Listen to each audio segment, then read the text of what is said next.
Hi, everyone. Thank you all for coming to our event on supply chains today. I'm Lizzie Brand. I'm the president of the Junior Economic Club of Chicago, but we'd also like to meet all of you. So if you want to type your name, grade, school, and why you are interested in today's event, you can do so in the chat. We also have people from Austin, Nashville, and New York outside of Chicago. So it'll be great to see everyone who's here from around the country. So also we would encourage everyone to turn their cameras on if possible. It just makes it to be a more engaging event. There may also be some prizes at the end for those who are engaged. So you can just keep that in mind. Just as a quick overview of the Junior Economic Club, we were founded in 2014 and we're an entirely student-run nonprofit, and we introduce high school students to business and economics through weekly member engagement events, quarterly economic forums, and ongoing community initiatives with everyone from Chicago Public Schools to local middle school students. So our club has over 130 members from over 34 schools across the city, and we also have chapters in 8 other cities across 4 countries. So we really have a global network here at the Junior Economic Club of Chicago. So throughout the event, you will have the opportunity to ask questions later on. So if any come up, you can just chat Leo, and you can indicate whether you'd want to ask it live yourself or if you want him to ask it anonymously. And you don't have to wait until the question portion of the event to do that. You can do it anytime throughout the presentation. So that's how this event will work, but I will pass it off to Leo to introduce Mr. Hoffman. So. Thank you, Lizzie. So Mr. Hoffman is Poly's Executive Vice President and their Chief Supply Chain Officer, and he is responsible for their global supply chain and manufacturing. He is a 24-year veteran of supply chain and has experience in consumer electronics, automotive, and consumer packaged goods. He was most recently Vice President and Head of Supply Chain for Lenovo's mobile phone business unit, and before that he held several positions of increasing responsibility at Motorola, Google, Continental Automotive Group, and Monte Foods. Hoffman holds an undergraduate degree in business and an MBA from Northern Illinois University, and he serves on the Board of Advisors at the Institute of Business Forecasting and as an advisor to both the University of Wisconsin Erdman Center for Operations Management and Northern Illinois University Operations Management Department. And so without further ado, I'll pass it over to you, Mr. Hoffman. Very good. Thank you, Leo. I will share my screen now, if that's okay.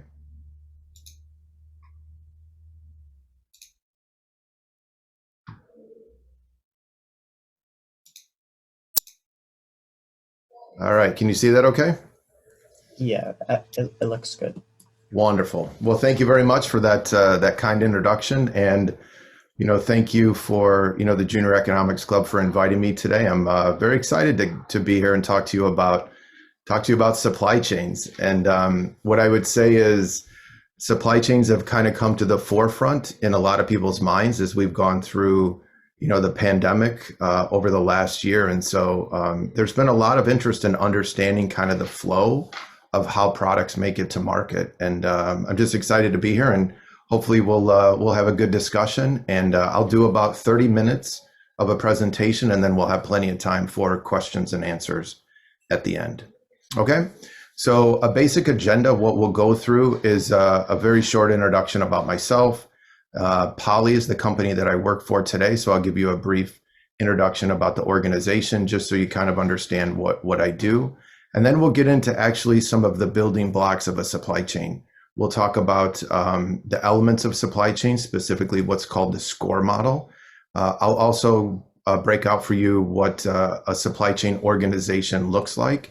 Some of those will be very familiar for you, but other of those I think will be new and interesting. And then I'm going to take you through kind of the product development process, like how you go from concept or thinking about a product all the way to the mass production of it. So we'll spend a little time on that development process. I'll briefly talk about trends in supply chain, and then at the end we'll have plenty of time for Q&A. So just a little bit about myself. I live in South Elgin, Illinois. So South Elgin, Illinois is maybe 30 minutes west of the airport, O'Hare Airport.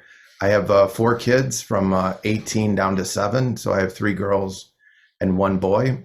And as Leo mentioned, I've worked for like food companies with Del Monte Foods. I've worked in automotive for Motorola Automotive and Continental, where we were making all of the electronics that you have in a vehicle. So a lot of electronics from an engine controller to like your ABS and your infotainment, all of those kind of electronics. And then I got into the mobile phone business. So I worked for Motorola in their mobility division, which made Motorola branded phones. And then Google bought that company. So I worked for Google for a couple of years, and then Lenovo bought the mobile division from Google. So then I shifted over to Lenovo. So I stayed in mobile phones for a few years. And then now I work for Poly, which I'll introduce that company in the next coming slides. Okay, so the summary on the company that I work for today, which is called Poly, it was 2 companies came together. One was Plantronics and another one was Polycom. And so they merged together, and the company's called Poly. It trades on the New York Stock Exchange. So if you want to follow the organization, the ticker symbol is PLT. And we do a variety of video, conference, desktop, and headsets. And so when you think about, large organizations, banks, and others, they need this ability to kind of connect across a variety of networks, including everything that folks do from their home office all the way to, interacting with call centers and customers and headsets that they would use, as well as stuff that they would engage in the office, including like large video conference rooms and others. Okay, so here's our portfolio of things that we do. We make kind of on the top, you'll see a lot of conference room type applications. And then we do a lot of phones. We do a lot of headsets, including some really nice headsets that are, professional grade that are used in a variety of applications. And then we do things like speakers. And then all of those are integrated, as you can see at the bottom, with a variety of different partners, many of which are familiar to you, including, the kind of the functionality of what we're using here today. I like this picture. This is just a couple weeks ago when rover landed on Mars. So this is mission control, and these folks here are using Poly headsets. So we're really proud that we're a part of that. The communication for some amazing feats that are happening in the science world. So the next one is about the statistics of Poly. So when you think about our organization, we're about $1.6 billion of revenue. So large organization. And then as we get into some of the things that we'll discuss on supply chains, we do have about 80 what we call key suppliers. We have many other suppliers, but we have 80 suppliers that we would consider to be strategic and key. We ship about 20 million units per year. We ship to about 70 countries. We have distribution centers in 4 different locations. Our key customers are at about 300, and we manage SKUs, which is like a product or a model. We manage over 3,000 different versions or 3,000 different SKUs. So our product flow, when you think about the world, when you deal with a global supply chain, you really kind of view the world as flat. There's multiple different kind of touch points. Largely for consumer electronics, the components come out of Asia. So they predominantly come out of Asia, some in other parts of the world, but the majority of electronic components come out of Asia. And then we have manufacturing with partners that we use throughout Asia. And then we also have manufacturing in Mexico. So we do manufacturing in multiple locations, and then we use those manufacturing locations to ship to a variety of different places, including distribution centers and customers. So we have distribution centers in Thailand, we have distribution centers in the Czech Republic, also one in Mexico. And so we use those as some fulfillment centers for a variety of different customers, as well as e-commerce business. Okay, so that's kind of all I'll kind of mention about Poly and the company. And now we'll move on to talk about there a question? Oh, okay. So we'll move on to talk about specifically about supply chain, and I think this is a building block that many of you can look up in the internet, and it'll make sense to you. But this is called the SCOR model. So this is just the functionality of what a supply chain is, and so the SCOR model is focused on the middle portion, which is those blue circles, which is basically you plan, you source, you make, you deliver, and then you return or you have a service network. So when you think about it, you start with just doing the planning of what you're going to do, whether it's a product or a service. You move on to sourcing that. So you have to determine what suppliers you're going to use, where those suppliers are going to be located, how much do you need? All of those things are a part of that equation. Then you move on to the make piece, which is really about manufacturing, or what we would call conversion. So you take something and turn it into something different, or a finished unit in the make side of it.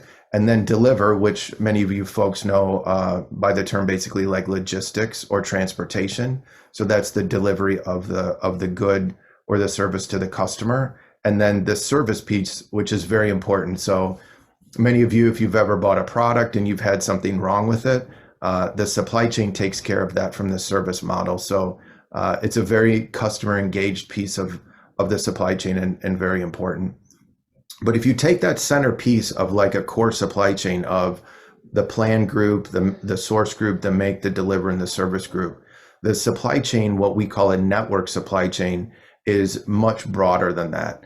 So you think about what you call suppliers, or the tier of the supplier. So if it's a tier 1 supplier, it would be somebody that supplies directly to you, but then they have suppliers, and those suppliers have suppliers. And so you can get into this network where you have like tier 3 suppliers, tier 2 suppliers, tier 1 suppliers, and then they're shipping directly to us, or to the manufacturer. And so you start to understand, when you then do the transformation within like a supply chain that we manage at Poly, then we deliver to a customer, and then oftentimes they will deliver to another customer or an end consumer. So you think about maybe just an example of mobile phones. You would buy your phone from maybe like Verizon, and so you're the end customer, and then you have Verizon, but then a company would make it and ship it to them. And then you get to deal with all of the suppliers going backwards, the tier 1, the tier 2, and the tier 3 suppliers that I mentioned. And then you start to grasp, kind of the broad network of this when you literally think about the end consumer, or the person that's actually using the device or the headset in Poly's case. And then you go all the way back to maybe a tier 2 or a tier 3 supplier. And so this is why supply chains can be very, very complex, because they can be in multiple places around the world. They can be, from a supplier standpoint, some of them are doing raw materials. Other of them are making, an actual component. They could be doing some sort of sub-assembly. So it really kind of bodes, to understand the complexities of a supply chain from start to finish. And so one of the questions that I asked at the bottom, and I often ask to students, is, how long does it take, or how long do you think it takes to communicate from one end of the supply chain all the way to the other? And so you think about, from the time somebody buys the good or is consuming the good, how long does it take to get to the very back of the supply chain, the tier 2, the tier 3, the tier 4 vendor? Because in a lot of cases, those systems run like on a weekly basis. And so if you have maybe 8 or 10 different nodes in your supply chains, it can take 8 or 10 weeks to go from understanding the person that bought the good all the way to communicate to the very end of the supply chain. So speed is very important, and it's something that supply chains are really trying to become digital as we look into the future, and it's something we'll talk about later. But this is the SCOR model. It's something that you can look up on the internet, and something you can reference back as you start to learn more about business, and then how supply chains fit into the business. Okay. And then another question at the bottom is, you talk about, should you vertically integrate? And so you think about, some companies will own multiple different parts of the supply chain. So they could make some subcomponents, and then they could actually make the finished unit.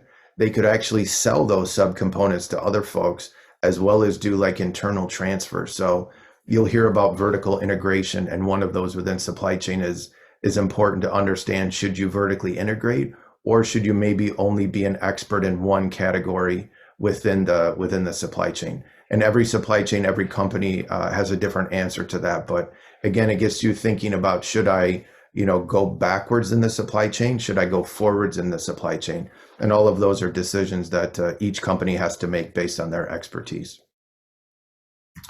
Okay, so now let's talk about the structure of a supply chain. So specifically, in this example, we'll talk about a high-tech supply chain. And so these are the different organizations within a supply chain. So if somebody is interested in, oh, maybe I want to work in supply chain in the future, or I want to be an entrepreneur and I want to understand, how the supply chain can be integrated within my business. This just breaks out for you kind of the different functions or organizations within a supply chain. And so again, specifically on high tech, when you get into other kind of deliverables or other businesses, they will look slightly different. But this is again for like consumer products or a high tech supply chain. First, you have a group which is strategy. Okay, so this is an organization that is really trying to think what we call, look around the corner, to try to understand what's around the corner with regards to, where should the factories be?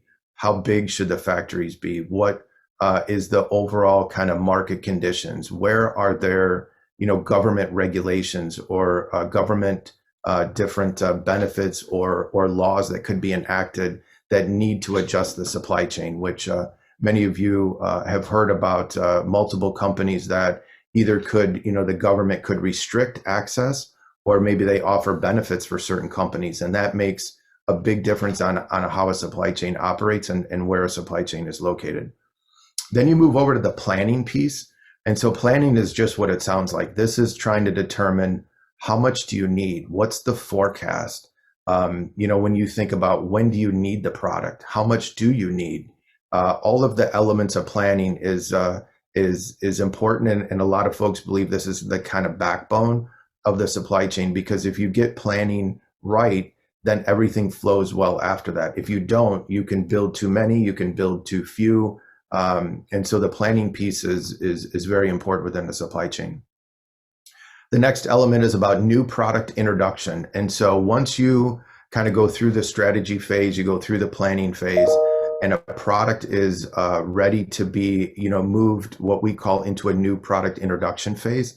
This is where the engineering or the product team have an idea of what they want to do. That product will move into what's called a new product introduction. And that is literally bringing the product to market. This is like a group that has to think about, how can you actually manufacture this device? What is the requirements for quality and all the capabilities required? So when you think about products can have thousands of different parts that have to come together.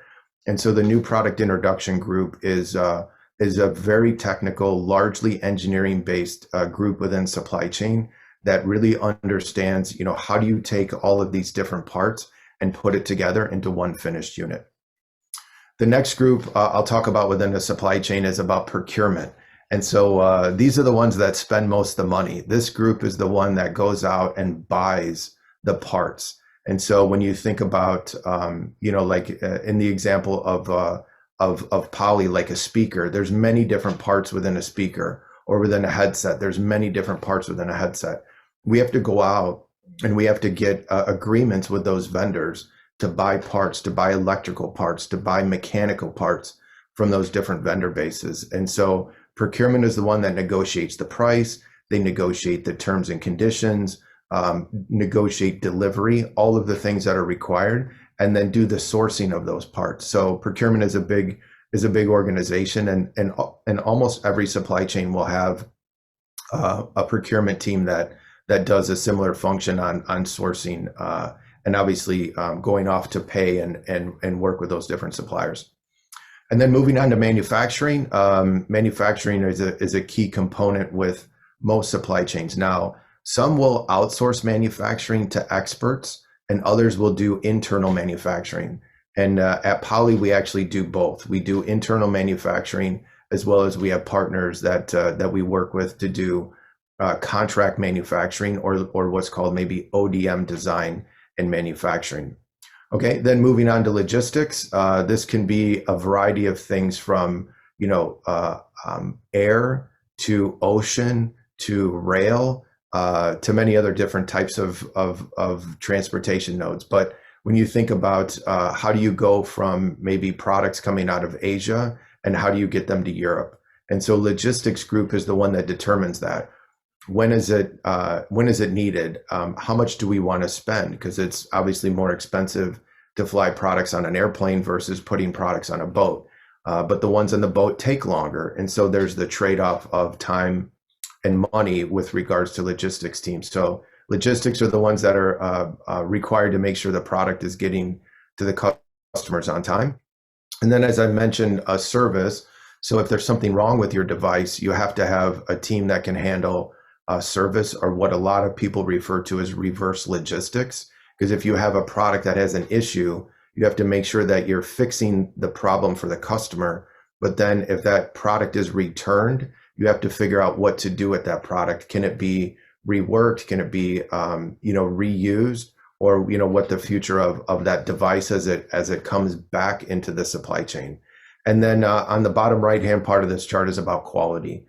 And so a quality group exists in many different supply chains, and they really watch a variety of different areas, from new product introduction, to manufacturing and to service, to understand, how the product is doing and if there's any issues with the product. And then also the quality group will try to build quality into the device, right? Build quality with the vendors, with the component suppliers, to make sure that the product is the highest quality while it's being manufactured. And then obviously once it's been converted into a different good, making sure that quality device is delivered to the consumer. Okay. So next one is to talk about the product development process. Okay, so we first talked about the SCOR model, which is the basic kind of understanding of, what does a supply chain look like, from, source, make, deliver, service, and then the different, suppliers going backwards, and then the customers going forward. And then we talked about the organization, like what does a supply chain organization look like? Okay, now we're going to go kind of one layer deeper, and we're going to talk about the product development process. So many of you have, consumer devices that you're talking on right now, a PC or a phone. And so you think about, like, how does this actually come to market? Like, how do you go through the whole product development process? And so I put just some big categories on here. And so many companies do it differently, but you kind of follow the same structure. There might be different terms that you'll hear, or if you did research, you'll notice some nomenclature that is a little bit different. But the summary is you have a group of visionaries that are coming up with a product. And so once a product goes what I'm used to calling a concept exit, which basically means they believe the product is viable, they have it on a design, and it's something we can actually start to think about and start to do some sort of builds on. And the first stage of that, once it goes through a concept exit, is design validation. This is largely done by the engineering group. And so they're really trying to think about, can we take this thing that's a concept, basically on a piece of paper or on a computer design? Can we actually take that and can we make it function? Can we make it work? Because people that are doing the design in the beginning, they want it to look obviously aesthetically pleasing. And so can the design team actually make that function? And so the design phase can take quite a while. And sometimes it can take weeks, sometimes it could take months, and in some cases it can take years. But normally it'll take maybe weeks in order to go through the design phase. And once the engineers confirm that, yes, we can take this idea and actually make it, we'll call it from an engineering standpoint, validated, then it moves on to what's called production validation. So the engineers have validated, and at that point you usually lock your tools So the tool to like figuring out, what the different parts of that product are, you have to start to develop tools for that because you have to make those parts. So the tools are normally locked and you start to order components. So once the validation on design is done, you'll lock tools, you'll order components, and then you'll get into what's called production validation. So this basically is a summary of, can you build the product? So you're moving into this idea of a factory and this idea of production. So can you take, this idea of a concept that the engineers have validated? Can you do some production builds? And so you'll get into the actual, the details of validating the manufacturability of the product. And then from there, you go into pilot build. This is where you do your very first builds. And usually this is builds of 100 or, maybe 1,000 in some cases. And you'll do physical builds within the factory to see exactly what it looks like and how does it function. And so a lot of times when you get into this pilot phase, you'll start to understand maybe some issues. Do you have to do some small design changes in order to make the product function the way that it was intended to do? Then you move into what's called OK to ramp, which basically means the pilot builds are approved. And then you move into actually in the factory, you're ramping. You're now starting to build like in the thousands of units. And you can have maybe, 20, 30, 40 production lines at this point that are ramping. You start kind of with one line, and then you have to mirror that across multiple different lines within the manufacturing operation. And so as you go and exit OK to ramp, you get the approval, which is called OK to ship, which really means that we are okay to go into the market with this product. And in some cases, you're only shipping, a few thousand units. And in other cases, you can be shipping like hundreds of thousands of units at OK to ship. It really depends on the market and the size of the device. And so after OK to ship, you go into what the term is called mass production, which just means you're kind of in a steady state. And this can be for weeks or months. And in some cases, products can last for years. And so it'll be in this mass production phase. And usually within mass production, you'll have, your quality will improve, your process will get better. And so within mass production, there's a continuous improvement effort within supply chain to just continually make the product better, make the quality more enhanced throughout the life cycle of the device. And then you get to the final one, which is product end of life. Okay, so product end of life is calling the device basically finished. And so you'll do your final builds. You'll at that point, look at your the tools that you have that you've been building with all your suppliers, and you'll end of life all of those different parts as well as the manufacturing. And then you'll remove those lines and then start back at concept exit with a new product. Okay, so we can talk more in your questions and answers section, but the product development process, as I mentioned, in some cases it can take weeks. Normally it takes months to go kind of from start to finish within this, especially getting it to the mass production state. And really that depends on just how difficult or complex the device is. But in the terms of basically taking something from an idea all the way to mass production is what I was trying to explain in this chart. Okay, so one more slide for me, and then we'll leave just about 30 minutes for question and answer. So what I thought would be valuable for the group here is to understand maybe some of the trends that folks are seeing within supply chain, and many of these you'll read about in the news or you'll hear about. The first one is about agility. And so the idea of agility has changed dramatically since, some of the US government has put trade restrictions on some companies or some products or some other countries. And then in addition, with regards to the COVID epidemic, we've needed to be way more agile, significantly more agile within our supply chains. So you have to think about if you have maybe one factory, and that one factory either had a government imposed restriction or had some COVID outbreak, you could end up with a significant disruption in your supply chain. So there's been a big move within many, many different industries and many, many different supply chains to be more agile. And so this is a counterbalance with cost, because you think about if you can put all of your operations together as one, you can get the scale of having a large operation or a large factory. But that's counterintuitive to this agility idea. And so one of the things supply chains are working with today is how do you balance this idea of agility and cost? Because the more agile you are, can oftentimes lead to be in a higher cost structure, just because you have inventory, you have physical assets, you have machines in different locations. Okay, so agility is something that supply chains are definitely working on today. Digital supply chain. So if you go back to that idea of the SCOR model that we talked about, from a consumer all the way back to like a tier 2 or a tier 3 supplier, supply chains today are trying to connect all of those different dots. And when you think about, as I mentioned, sometimes it takes a week for each one of those nodes within the supply chain to like run their systems. And it can take months to go from, what somebody sold or what somebody from a consumer used all the way to that, tier 3 or tier 4 supplier.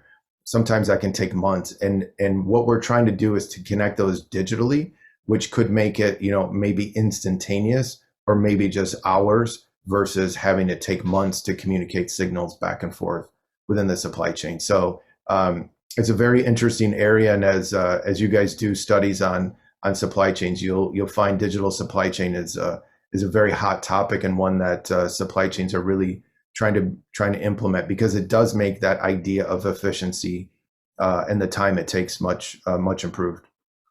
The one on the bottom is government influence and mandates. And if you guys read, the newspaper, you'll hear oftentimes about different governments putting mandates on either where things can be produced, or maybe they put tariffs or taxes on parts or products coming in. And if you read globally, many countries do this. And so if you're selling like we are today to 70 different countries, you have to make sure that you're understanding each of those government mandates and what they're influencing. So supply chains are very in tune with each one of the countries and how those mandates and how those governments are putting rules or restrictions. It has a very large impact on supply chains. And then the last one is environmental, social, and governance. And so if you look it up in the system, or you want to do some more reading on this, you can look up ESG. It's kind of the industry term for the environmental, social, and governance. It's just an abbreviation, but you'll hear people refer to it as ESG. And many companies will publish this in their earnings reports, or they'll publish it to the public, because over the past few years, there's been a big push on making sure that companies are being respectful to the environment, to making sure that their supply base is reputable, to make sure that, on the social side, that, who you're buying products from or who you're buying parts from is a reputable company, that they're doing the right thing for their employees and the right thing for the environment. So this idea of ESG and environmental, social, and governance is very important for supply chains, just making sure that throughout the entire network, all things are being done properly and with respect to those different avenues. Okay, so ESG is something that you can read about, and it's important for the companies that maybe in the future you want to work for, or companies that you're working with, to make sure that you look at those policies and make sure it aligns with your thoughts and beliefs. Okay, so that is the last slide for me. I will turn it back over to Leo, but I did put my email here, and anytime if you have questions or you have comments, or something you'd like to talk about in the future with regards to supply chain, I'm always happy to engage. And the email I have here is my work email, and you can feel free to email me anytime if you have any questions or comments. Okay, so with that, Leo, I will stop sharing and I will turn it back over to you. For sure. Thank you. That was a fascinating presentation. Let me know. Are you able to see my screen? I can. Okay, sounds good. So just a reminder, everyone, to keep your cameras on and stay engaged. for a potential prize near the end. And in addition, if any questions come up, please feel free to chat me and let me know if you'd like it to be asked anonymously or if you'd like to ask it live. So getting started, and you touched on this near the end of your presentation, but how has the pandemic affected globalization as it relates to supply chains for technology? And what strategies have different countries used to adapt to the pandemic situation? Yeah, very good. Good question.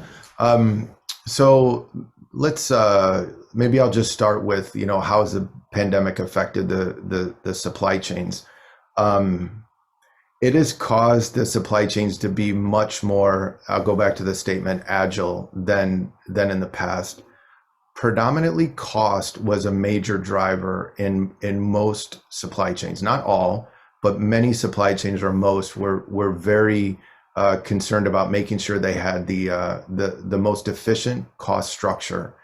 And so, as I mentioned, when all of a sudden you have this potential for your factory to be impacted, almost in some cases you'll know factories went to zero production, and to have that can be financially just devastating for a company.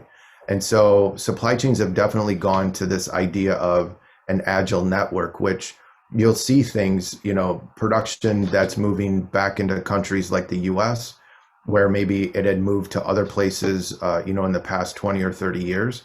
And you'll see this in multiple countries where these supply chains are putting in these networks, just to what I call micro supply chains, these different supply chains around the world to make sure that they can be agile.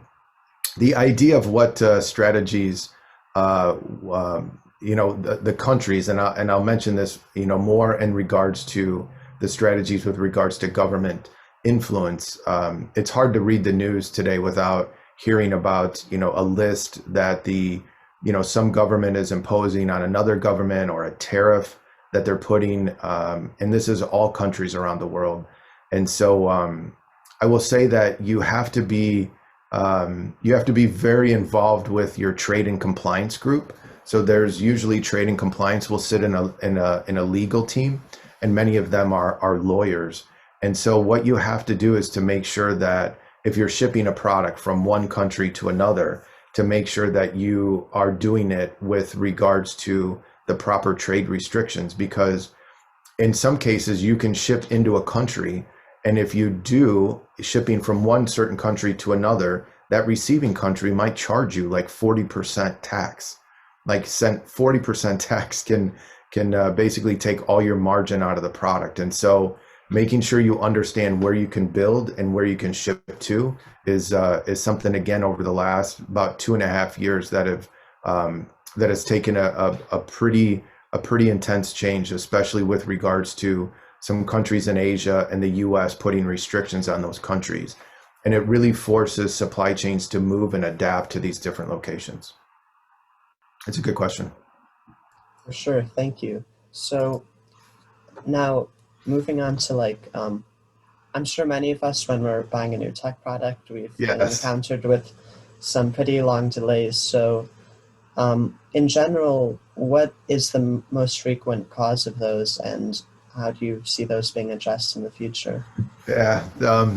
So yeah, when you think about, you hear a new product being announced and you're like, I'm super excited. It's the product I want. I don't know. It's some electronic part. And then you'll see, oh, it's available in 3 months, or it gets some small quantity to start. And then it builds up to a bigger quantity.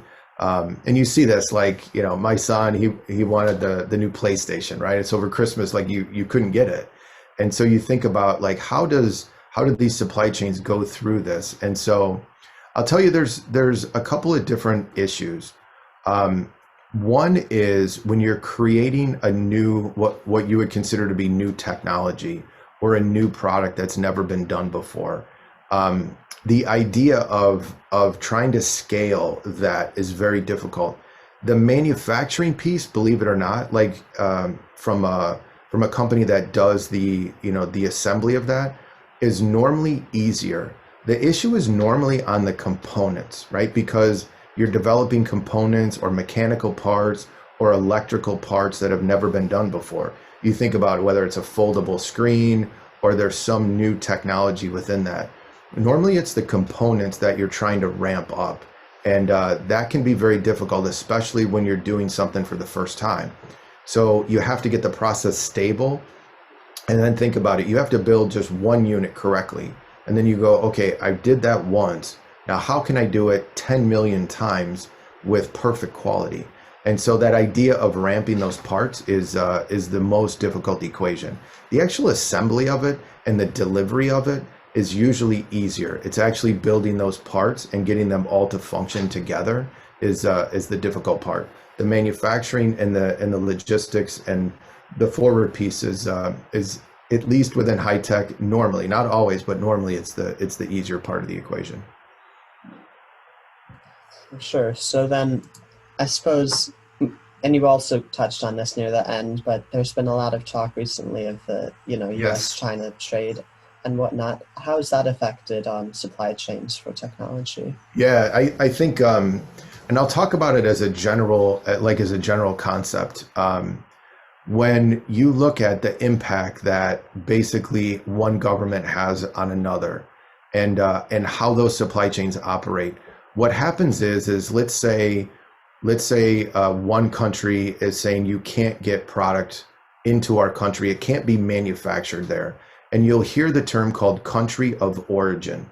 This is again something you guys will learn as you go through business. You'll hear about this term, country of origin, or what's again an abbreviation is it's COO, country of origin. And so if you look at a product or you look at a good, it will say where the country of origin is. And so if one country says the country of origin cannot be from this other country, then supply chains have to go, okay, now what do I do? And so in the case of this US-China trade restrictions, supply chains have had to go to other countries outside of China in order to make sure that you would get what's called country of origin, or COO, that doesn't say, in this case, China. And so you would go to other countries. You can go to India, you can go to Thailand, you can go to Malaysia, you can go to Mexico, you can go to other countries that the country of origin coming into the US would not be taxed. Because if you bring it in with, in this case, China, you could be, basically paying a 25% tax on your device. And in a lot of cases, in almost all cases, that takes away all of your profit to make, it makes it a very difficult financial proposition. So what happened is supply chains went to places like India, they went to Malaysia, they went to Thailand, they went to Mexico. Some of them came to the US as you've seen a lot of times in the news with companies building factories and building supply chains, here domestically. And so basically that influences, those supply chains to be more diverse or more agile. Now, the issue is ultimately that cost is paid through by the consumer. And so, this idea of having different supply chains or having taxes flowed through, this is why many companies were lobbying, because ultimately that cost can be passed on to the consumer. And so ultimately then you're the person that's paying for that, call it less efficient supply chain. So there's definitely, a lot to understand when you go through these different government restrictions, but understand that, a more flexible supply chain oftentimes is a least or a lower efficiency, which leads to higher cost. And then ultimately who's going to pay for that cost is a big decision. Sometimes companies will reduce their margins, but a lot of times they will pass that through to the consumer, which leads to higher cost of a device. So it's only going to get more complicated. That's what I'll say. It keeps supply chains very nimble and keeps us very active in making sure we understand all the different legal requirements. But it's something over the last couple of years has definitely been front and center in the news. And it will continue to be that way, especially as some countries want to be more aggressive and they want supply chains to go to their country. They can offer incentives. And in other cases, you'll put restrictions on other countries. And all of those are having dramatic changes in how supply chains operate. Sure, it'll be interesting to see what happens there. So moving on to some more personal questions, what develops your interest in supply chains and what do you enjoy most in your day-to-day work life? All right. Good. So I would say my interest in supply chains, it kind of goes back to my opening. I knew I enjoyed business. Like as a young person in your age, about your age, I was really interested in like the stock market, and I enjoyed reading, the Wall Street Journal, and I liked the financial aspect of it. But I knew I didn't want to be like an accountant, and I knew I didn't want to be a finance person. And so, you get into college and then you think, okay, do I want to get into marketing? Do I want to get into human resources, which are all really, critical pieces of business. But for me, I just gravitated towards manufacturing. Like, again, I really enjoyed that idea of starting the day with, call it a bunch of parts. And then at the end of the day, you can actually see what you've accomplished. You've built the device, or in the case, when I was working in the food industry, you could see like the benefit of what you've done through the day with, trucks being loaded and food going to the grocery store. So for me, I just really enjoyed like the manufacturing environment. And so that's how, again, when I was your age, the word supply chain or the term supply chain just wasn't very well known. It was just manufacturing. And so over the years, companies have realized the benefits of a very efficient supply chain to get your products to market. So anyways, the factory was and manufacturing was kind of the first thing that got me interested in supply chain, which looking back on it, it's a personality thing, and it was a good choice for me. On the day-to-day work life, so let me, when you think about supply chains and all of the things that we've talked about for the last like almost 50 minutes, the idea of problems comes up because every day you have a set of problems. You have a flood somewhere, you have a fire at some supplier, you have a government restriction that happens, you have a product that launched and is now doing exceptionally well. So you're selling everything off the shelf. And so every day you kind of wake up within supply chain and you are faced with a new problem or a new challenge. So as much planning as you do, making sure everything is accurate, ultimately the consumer deciding if the product is a success, or if you have these government disruptions, or you have, maybe something happens within a factory, that's maybe a tier 3 or a supplier that's multiple tiers back in your supply chain.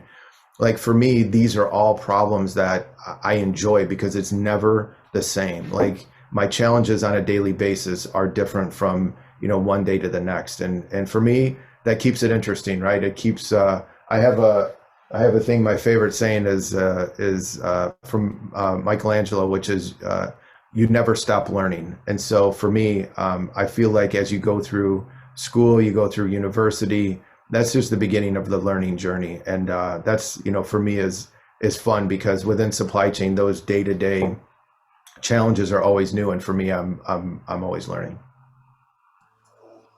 For sure. So Here. then, It sits on my desk. It's basically Latin for I'm still learning. So there we go. yeah, very convenient.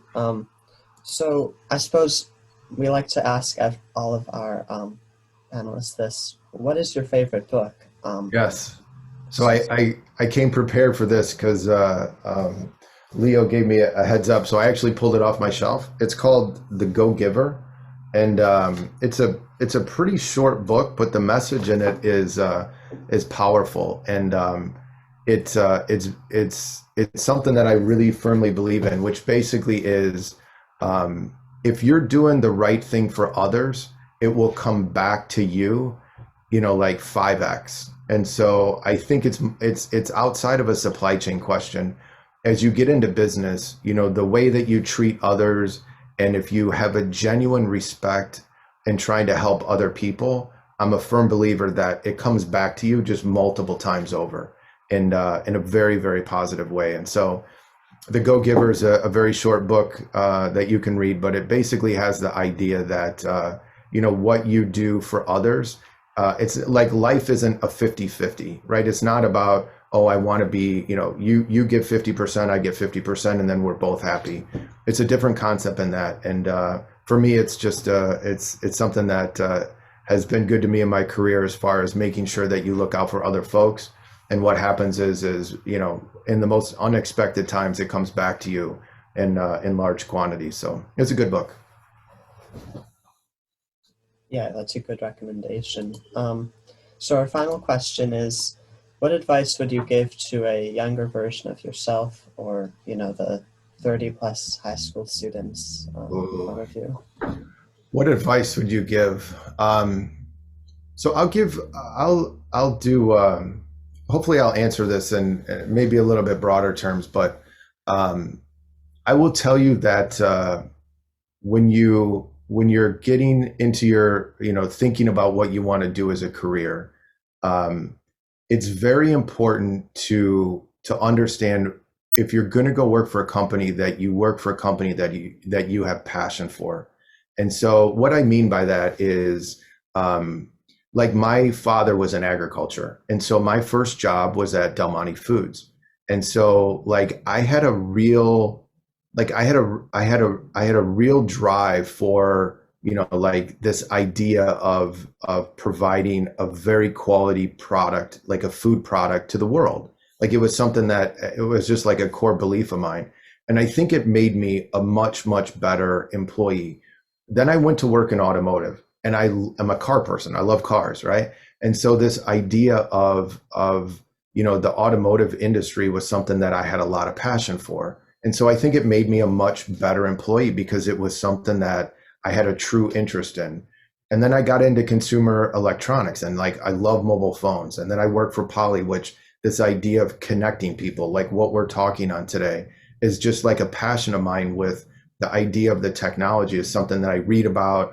It interests me, even if it's not a part of my job. And so what I would say is that, as you think about what you want to do, whether it's start your own business or work for an organization, make sure it's a company or something that you're very passionate about. I think it can take you from being like an 80% good employee to like 100%. I think that difference is largely due to just the interest and the passion you have for the company or for what you're trying to create. So what I would say is, it's a long way to say follow your dreams, but make sure you're passionate about what you're doing. I think it'll just make you that much more valuable, and it'll make you that much happier. I'll tell you that. Yeah, that's some good advice. So now I think we have time for a few questions. Just a reminder to chat me if you have one. I think we'll get started off with Cole Francis, if you'd like to go ahead. Hi, my name is Cole. I'm a junior in Chicago. I was just wondering, you touched on this a bit before, but I was wondering about the competition between different, or amongst the different supply chain companies. So what differentiates various supply chain companies from each other, and what keeps them competitive over time? Yeah, very good. Very good. So I will say that the competition obviously is very fierce within supply chains with regards to going back to suppliers. And so you can read about companies like Qualcomm, you can read about companies like MediaTek, you can read about some of these very large electronics companies that are suppliers to much of the technology that we use today. You hear about Intel, you hear about many of these different companies. And there's two things that I think are very important. One is you have to be reputable. And what I mean by that is you have to make sure that you're doing the right things. Like, if I say I need 1 million units, you're going to take 1 million units. If you say, I will make sure I pay you on time, I will pay you on time. Like, your word and the way that you interact, and the term is trying to be an easy customer. Trying to be an easy customer, meaning like you trust each other, that transactional element is very smooth. Okay, so it's very, very important. And so folks like myself, you kind of live off of your word within supply chain, because people have to trust you that you're going to do the right thing, because there's going to be problems. there's gonna be a quality problem. You want to work on that together, between the supplier and the customer. You don't want to just dump it back and say it's their problem. And so you're going to go through a lot of these issues. And I think that reputation for being somebody that will hold your word, takes the units that you ask for, handles the payment terms with respect. It's very, very important. And if you'll see customers or suppliers that, for whatever reason, break that trust. And then from there, it just becomes a very difficult relationship to build back up. So that's the first one. The second one is a little more pointed, and this usually has to do, when you talk about competition, is who's going to sell the most. So think about it. If you have a new technology, you're a supplier. So Cole, you've developed the most, phenomenal next gen technology. If you look at who you want to sell that to, you sell that part to, you want to sell that to somebody that can scale that. Okay, so if you come up with some great technology, you want to make sure that you're selling it to a partner that has those capabilities to scale. Meaning, can you build and sell like millions of those, or are you just going to be a smaller player and only sell maybe thousands of those? And so this competition is very intense with making sure that you can take this access to new technology, and this example, something that you've built that's amazing and everybody wants it. You have to be able to go to that person or that company and say, I can scale it, I can build it quickly, I can integrate it, and I'll sell millions of them. And so that's a big part of it, which is proving to that supply base that you have those capabilities to scale. So I think one is holding your word, and the other thing is showing a big benefit for that supplier is something that hopefully sets us apart from others. Thank you. That was really useful. Thank you. And I think we have time for one more. Rathin Shah, if you'd like to go ahead. Yeah. So I've seen like a lot of articles lately, especially like pandemic, about like just-in-time manufacturing. Yes. Yeah. So I was just wondering, like, how do you see like the future going in like balancing like lean supply chain mechanisms and with like adequate resourcing, with like calamities like the pandemic? Yeah, no, it's good. The idea of a lean supply chain again can be counterintuitive with cost, as we talked about, like having that flexibility. And so when I think about like what I see in the future is I see a lot more, and you can look this term up as well, called postponement.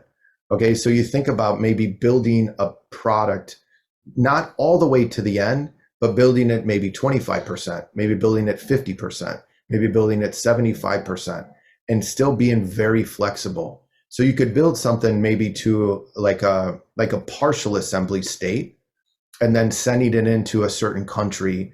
And then from there, you could maybe put different memory size, you could do a different color, you could do a different screen size, you could maybe just build like a PCBA board, or build like, the internals of a product, and then wait to put all the other stuff around it until you really find out what the customer is asking for or what the requirements are. So this idea of postponement can help with what you're talking about, is building what ultimately is a very agile network, but to offset some of that cost. Because if you could do 100% of that very first part of the product all in one location, get massive economies of scale, and then maybe move it to another place or another country to do some finishing work, like that is something that folks are really focusing on today. Because what you're asking for is you want just-in-time inventory, you want everything like immediately. I'm a consumer, I'm the same way. I order something from Amazon, I like want it tomorrow.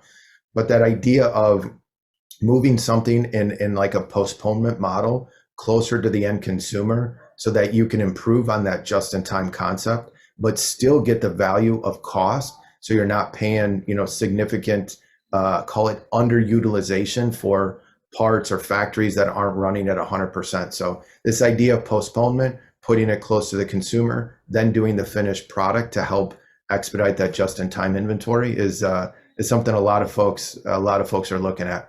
And it actually, I think, will be this combined with the digital supply chain that I mentioned.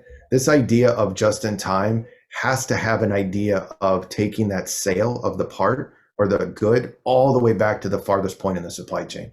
And if that takes months, then this idea of just in time will, it'll just have so much variability in it. So I think you look at postponement, you look at a digital supply chain, those two things come together will help what you call an agile supply chain as well as just in time. Yeah, good question. Thank you. All right. Yeah, thank you for those wonderful responses. I think I'll pass back over to Lizzie with some concluding thoughts.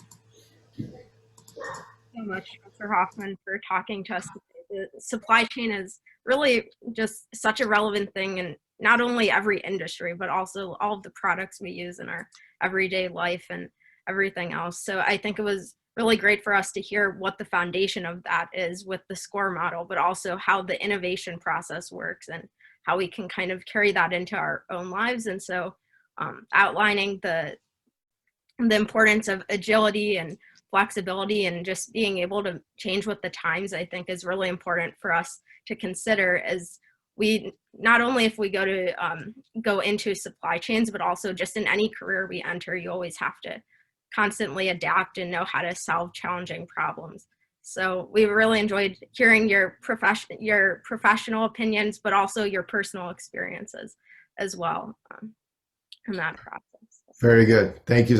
It was absolutely a pleasure to talk with all you today, and I put my email up before, so this is it's an open invitation. If you have questions on supply chain, I'm happy to answer them. So again, to both Elizabeth and Leo, thanks for reaching out to me and inviting me to speak today. It was a pleasure. Thank you very much. Thank you. And we also want to thank everyone for attending today. We do have some upcoming events for the Junior Economic Club. Next week, we have an alumni event with some of our members who are in college now, and so you can learn about that process. In a couple weeks, we do have our third diversity and inclusion event with the managing director at Morgan Stanley. And so we have a lot of cool opportunities coming up related to other industries as well. So you can just stay updated on our social media at JEC Chicago on Instagram or on our LinkedIn at Junior Economic Club of Chicago. So we really appreciate everyone who's here today. And thank you again, Mr. Hoffman, for speaking to all of us. Thank you so much. Have a great day. Thank you, everyone.